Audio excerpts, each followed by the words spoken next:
အားလုံးပဲမင်္ဂလာပါခင်ဗျာကျွန်တော်ဒီကနေ့တင်ပြလိုတဲ့အကြောင်းအရာကတော့အမေရိကန်ရဲ့ကမ္ဘာသုံးလက်နက်ဖြစ်တဲ့ Petro Dollar စနစ်ကမှန်တကယ်ပဲရိုက်ရှိုးခံနေရပြီလားဆိုတဲ့မေးခွန်းပဲဖြစ်ပါတယ်။အမေရိကန်နဲ့အီရန်ကြားကစီးရီးပခါတွေက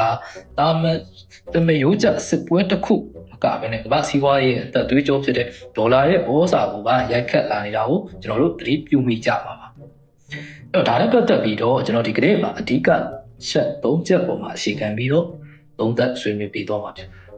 ပထမချက်အနေနဲ့ကလုံခြုံရေးအာမခံချက်ပေါ်ကိုတန်တရားဝင်လာမှုတွေဆယ်စုနှစ်များစွာကြာအောင်ဒါပင်လယ်ကွေ့နိုင်ငံတွေကအထူးသဖြင့်ပေါ့ဒီဆော်ဒီအာရေဗျနိုင်ငံတွေပေါ့ဒီလိုနိုင်ငံတွေကသူတို့ရဲ့ရေနံကိုဒေါ်လာနဲ့ပဲတိုင်ရောင်းချခဲ့တယ်။ဘာကြောင့်လဲဆိုတော့အမေရိကန်ကသူတို့ကို security umbrella လို့ခေါ်တဲ့လုံခြုံရေးအာမခံချက်တွေပြေဝပေးထားလို့ပါ။ဒါပေမဲ့အခုနောက်ပိုင်းမှာအမေရိကန်အီရန်ပြည်ပခါတွေဒီကနေ့တုံ့ပြန်မှုတွေကဒီပင်လယ်ကွေ့နိုင်ငံတွေအတွက်စိတ်မရှာရတော့ဘူးဆိုတဲ့ဗန်ရတွေကိုဖြစ်ပေါ်စေခဲ့တာ။ကာကွယ်ပေးမဲ့ဘောကိုယုံကြည်မှုလွန်နေလာတဲ့အခါမှာတော့ဒေါ်လာနဲ့ပဲရောင်းရတော့မယ်ဆိုတဲ့ဂရီကိုတွေကလည်းစပြီးတော့ကြံနေလာခဲ့ပါတယ်။ဒုတိယချက်ကဈေးကွက်ပြောင်းလဲတဲ့ဒီပက်ထရိုယွမ်ရဲ့ပေါ်ထွက်လာမှု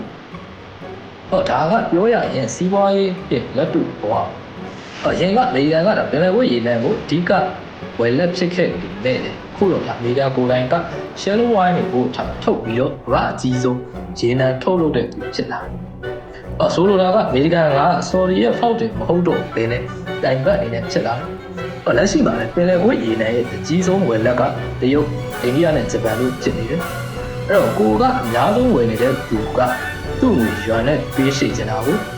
ရောင်းချတဲ့သူကညှင်းဆန်ဖို့ဆိုတာဒါကဲကိုခက်ခဲလာတာ။ဒါကြောင့်လေဒါပက်ထရိုယွမ်စနစ်အစပြိုးလာပြီးတော့ဒေါ်လာရဲ့ဩဇာတွေကိုတိုက်ရိုက်စင်ခေါ်လိုက်တာပဲဖြစ်တယ်။နောက်ဆုံးချက်ကဘာလဲဆိုငွေကြေးကိုလက်နက်တစ်ပွဲအသုံးပြုလာမှု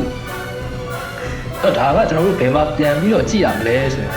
ယူကရိန်းစစ်ပွဲမှာဒါကျွန်တော်တို့တင်ငန်းစာကောင်းတစ်ခုရလိုက်တယ်။အမေရိကန်ကရုရှားရဲ့အရန်ဒေါ်လာငွေတွေကို freeze လုပ်လိုက်တာ။ပိတ်ပင်လိုက်တဲ့အချိန်မှာ